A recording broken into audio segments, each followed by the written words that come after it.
ओम शक्ति अष्टलक्ष्मी स्तोत्रम् आदिलक्ष्मी सुमनसवन्दित सुन्दरि माधवि चन्द्र सहोदरि हेममये मुनिगणमण्डित मोक्षप्रदायिनि मञ्जुलभाषिनि वेदनुदे पंकजवासिनि देवसुपूजित सद्गुणवर्षिणि शान्तियुदे जय जय हे मधुसूदन कामिनि आदिलक्ष्मी सदा पालय माम्। श्लोकम् या देवी सर्वभूतेषु लक्ष्मीरूपेण संस्थिता नमस्तस्यै नमस्तस्यै नमस्तस्यै नमो नमः। धान्यलक्ष्मी अयि कलिकल्मषनाशिनि कामिनि वैदिकरूपिणि वेदमये शूरसमुद्भव मङ्गलरूपिणि मन्त्रनिवासिनि मन्त्रनुदे मङ्गलदायिनि अम्बुजवासिनि देवगणाश्रितपादयुदे जय जय हे मधुसूदन कामिनि धान्यलक्ष्मी सदा पालय माम्। श्लोकम् या देवी सर्वभूतेषु क्षुधारूपेण संस्थिता नमस्तस्यै नमस्तस्यै नमस्तस्यै नमो नमः। धैर्यलक्ष्मी जय वरवर्णिनि वैष्णवि भार्गवि मन्त्रस्वरूपिणि मन्त्रमये सुरगणपूजित शीघ्रफलप्रद ज्ञानविकासिनि शास्त्रनुदे भवभयहारिणि पापविमोचनि साधुजनाश्रितपादयुदे जय जय हे मधुसूदन कामिनि धैर्यलक्ष्मी सदा पालय माम्। श्लोकम् या देवी सर्वभूतेषु त्रिरूपेण संस्थिता नमस्तस्यै नमस्तस्यै नमस्तस्यै नमो नमः।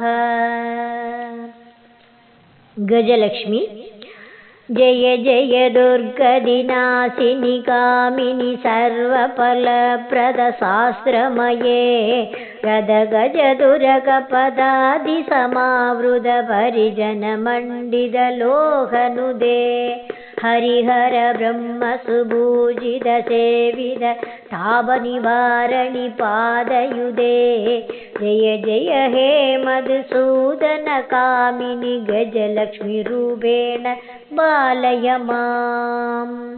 श्लोकम् या देवी सर्वभूतेषु दयारूपेण संस्थिता नमस्तस्यै नमस्तस्यै नमस्तस्यै नमो नमः। सन्तानलक्ष्मी अयि गगवागिनि मोगिनि चक्रिणि रागविवर्धिनि ज्ञानमये गुणगणवारिधि लोकशिदैषिणि स्वरसप्तपूजित काननुदे सकलसुरासुरदेव मुनीश्वर मानववन्दित पादयुदे जय जय हे मधुसूदन कामिनि सन्तानलक्ष्मीद् पालय माम्। श्लोकम् या देवी सर्वभूतेषु मातृरूपेण संस्थिता नमस्तस्यै नमस्तस्यै नमस्तस्यै नमो नमः।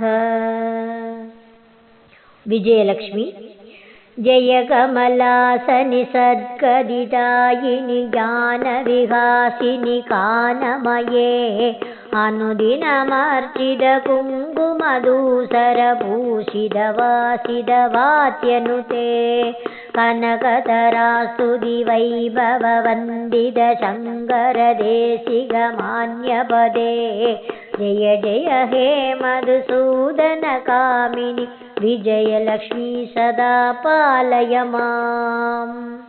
श्लोकम् या देवी सर्वभूतेषु दुष्टिरूपेण संस्थिता नमस्तस्यै नमस्तस्यै नमस्तस्यै नमो नमः। विद्यालक्ष्मी प्रणदसुरेश्वरि भारति भार्गवि शोकविनाशिनि रत्नमये मणिमयभूषितकर्णविभूषण शान्तिसमावृतहास्यमुखे नवनिधिदायिनि कलिमलहारिणि कामितफलप्रदहस्तयुधे जय जय हे मधुसूदनकामिनि विद्यालक्ष्मी सदा पालय माम्। श्लोकम् या देवी सर्वभूतेषु बुद्धिरूपेण संस्थिता नमस्तस्यै नमस्तस्यै नमस्तस्यै नमो नमः।